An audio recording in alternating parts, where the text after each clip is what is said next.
साँच्चै बिफानीमा आएर अवलोकन गर्ने अवसर पाएकी छु। कस्तो लाग्छ हजुरलाई?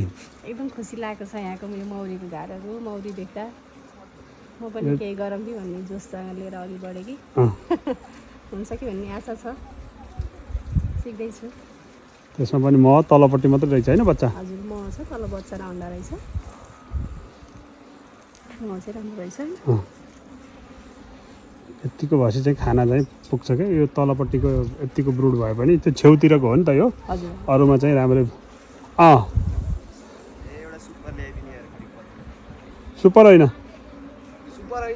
सुपर होइन हो त्यही हो त्यो। त्यसमा नि अन्डा रहेछ लार्वा रहेछ। पोलन बोकेकै छ मौरीले होइन? हजुर एकदम एक्टिभ छन् मौरीहरू।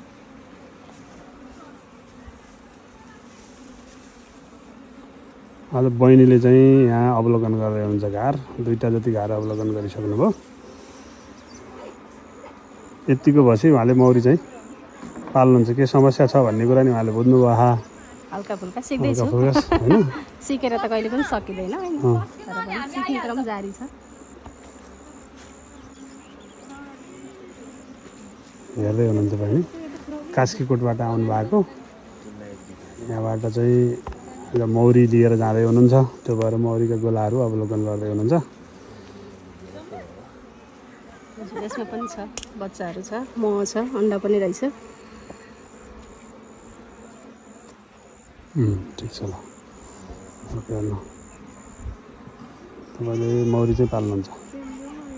तपाईँको हेराई तपाईँको गराई रानी यहाँ छ। रानी देख्नुभयो? यी रानी यी ए त्यही रहेछ। कस्तो राम्रो एक्टिभ छ है रानी। रानी हेर्न होला केटकेटी हो यहाँ तिमीलाई।